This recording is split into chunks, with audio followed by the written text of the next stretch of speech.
Okay जी बेटे जी, जैसे हम लोगों ने पहले जो हम लोगों ने इसके कोफैक्टर निकाले थे ना एडजॉइंट निकालने के लिए, कोफैक्टर निकाले तो पहले C11 निकाला था, फिर C12 निकाला था।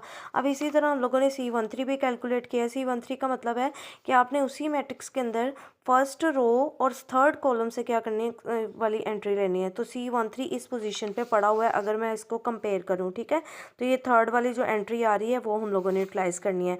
अब ये एंट्री जिस कॉलम और जिस रो में आ रही होगी उसको स्किप करते हुए बाकी को जो एलिमेंट बचे होंगे उसको हम लोगों ने डिटर्मिनेंट लेना है। वहीं आप लोगों ने रूल यूज़ करने हैं, इसको इससे और इसको इससे मल्टीप्लाई करवाना है। सेंटर में माइनस का साइन फिक्स रहेगा। सॉल्व करेंगे तो हमारे पास M13 आ जाएगा 21 मतलब। तो C13 का फॉर्मूला हमारे पास था -1 और 13 है तो 1+3 लिख देंगे, साथ M13 की वैल्यू आ जाएगी।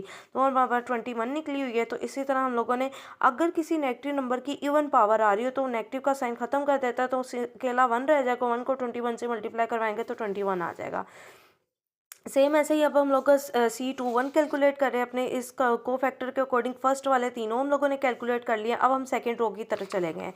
सेकंड रो के अंदर हमारे पास C21 के अकॉर्डिंग मतलब -1 की पावर 2+1 आ जाएगी और M21 कैलकुलेट करना होगा। तो M21 के लिए दोबारा से मैंने आपकी आसानी के लिए मैट्रिक्स लिख दिया है। अब इस दफ़ा हम लोगों ने सेकेंड रो और फर्स्ट कॉलम, पहले रो होती फिर कॉलम होता है, सेकेंड रो और फर्स्ट कॉलम को हम लोगों ने क्या करना है, इग्नोर करना है। बाकी जो एलिमेंट्स बचे होंगे उनका ऐसे ही डिटर्मिनेंट हम लोगों ने क्या कर लेना है, कैलकुलेट कर लेना है। सेम ऐसे ही अगर अब हम लोग बात करें C22 की, तो C22 के केस में हमारे -1 की पावर में 2+2 आ जाएगा और M22 आ जाएगा।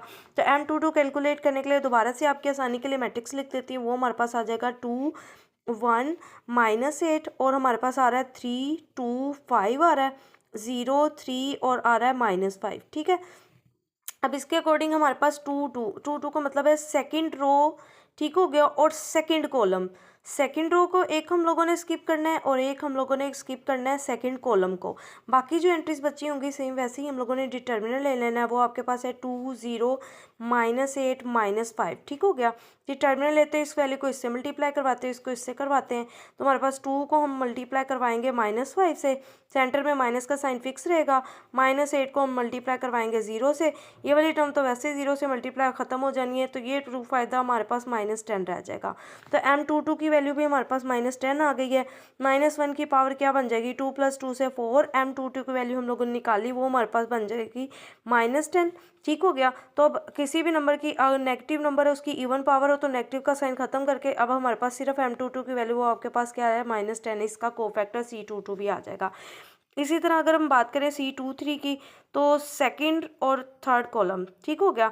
तो हमारे पास ये क्या बन जाएगा, -1 की पावर हमारे पास आ जाएगा 2 + 3 और साथ हम लोगों ने M23 इस दफ़ा कैलकुलेट करना होगा। ठीक है, तो M23 के केस में सेम यही प्रोसीजर रहेगा, लेकिन इस दफ़ा हम लोगों ने सेकंड रो और थर्ड कॉलम को क्या करना है, स्किप करना है। तो मैं इधर कैलकुलेट कर देती हूँ। M23 के केस में हम लोग मैट्रिक्स दोबारा से लिख लेते हैं। 2 -1 और हमारे पास आ रहा है -8। ठीक है, और यहाँ हमारे पास है 3 2 और 5। यहाँ आ रहा है 0 3 और -5। ठीक है, तो सेकंड रो, पहली तो बात सेकंड रो ने स्किप होना ही होना है। उसके साथ कौन से कॉलम ने स्किप होना है, थर्ड वाले कॉलम ने स्किप भी हो जाना है। सेकंड रो थर्ड कॉलम, तो बाकी की एंट्रीज हमारे पास क्या बचेगी, 2 -8 3 और बच गई 5। तो इनका हम लोगों ने क्या करना है, डिटर्मिनेंट कैलकुलेट करना है सेम एरो मेथड से। 2 5 तक क्या आ जाएगा आपके पास, मतलब 2 को हम लोगों ने किससे मल्टीप्लाई करवाना है, 5 से। माइनस का साइन फिक्स रहेगा और -8 को फिर 3 से मल्टीप्लाई करवाना है। तो क्या बन जाएगा, 2 5 था हमारे पास क्या आ जाएगा, 10 आ जाएगा। माइनस माइनस प्लस होके 8 3 इधर क्या आ जाएगा, 24। 24 और 10 को ऐड करें तो हमारे पास बन जाएगा 34। ठीक है, तो ये मैंने वैल्यू यहाँ पे पुट करी ताकि एक ही पेज पे आपके विजुअलाइज रहे।